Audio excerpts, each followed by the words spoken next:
बिस्मिल्लाहिर्रहमानिर्रहीम। अस्सलाम वालेकुम स्टूडेंट्स। लेक्चर शुरू करने से पहले दुआ पढ़ लेते हैं। रब्बिरहमहुमा कमा रब्बयानी सगीरा सल्लल्लाहु अलैहि व आलिहि वसल्लम।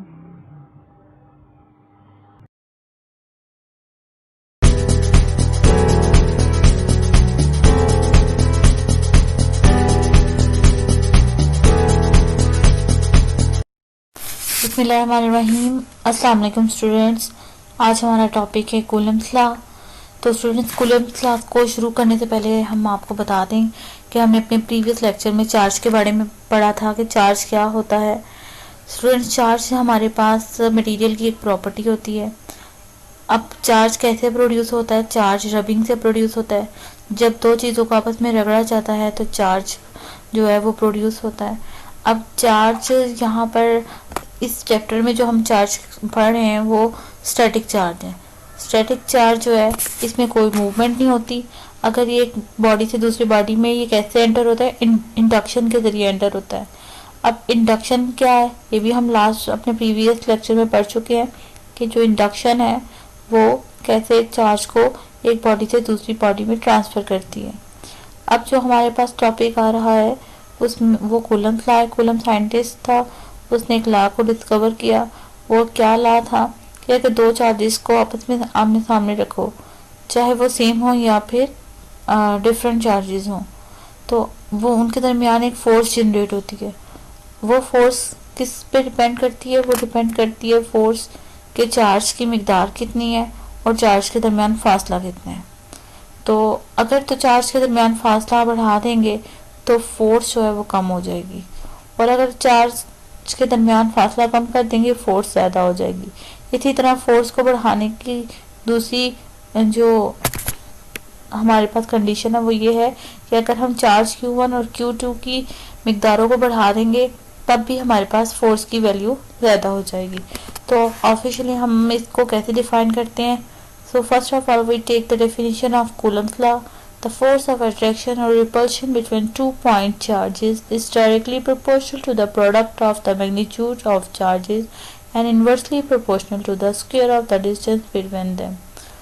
So, the student, F is a force, electric force which exists between two charges. These charges may be like or unlike or opposite. So, what is mean by like charge? For example, they may be positive positive or they may be negative negative.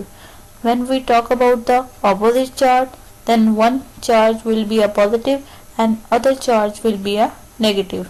So the mathematical form of the Coulomb's law is here. F is equal to K Q1 Q2 over R square. What is Q1? Q1 is the value of charge 1, and what is Q2? It is the value of charge 2, and K is the electric constant.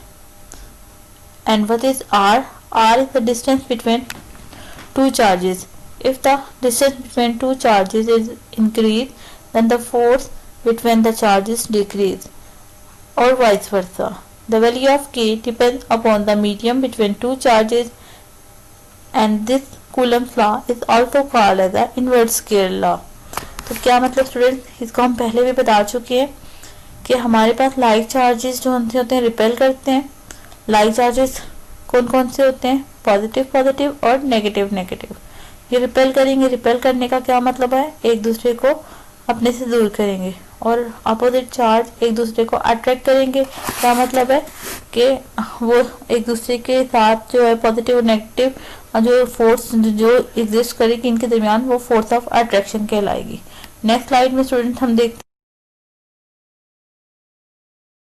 हैं कि charges अगर exist करते हैं तो इनके दरमियान ये electric line का फोर्स भी तो एग्जिस्ट करेंगी ना। हर चार्ज की एक इलेक्ट्रिक फील्ड होती है, ठीक है। उस इलेक्ट्रिक फील्ड को हम फील्ड लाइंस कहते हैं। तो अब ये फील्ड लाइन चूंकि पॉजिटिव के अंदर भी फील्ड लाइंस होती हैं, पॉजिटिव चार्ज के अंदर और नेगेटिव चार्ज के अंदर भी फील्ड लाइंस होती हैं। अब एक बात आपने याद रखनी है कि जो पॉजिटिव चार्ज होता है उसकी फील्ड लाइन की डायरेक्शन जो है वो आउटवर्ड होती है, और हमारे पास नेगेटिव चार्ज में फील्ड लाइन की डायरेक्शन इनवर्ड होती है।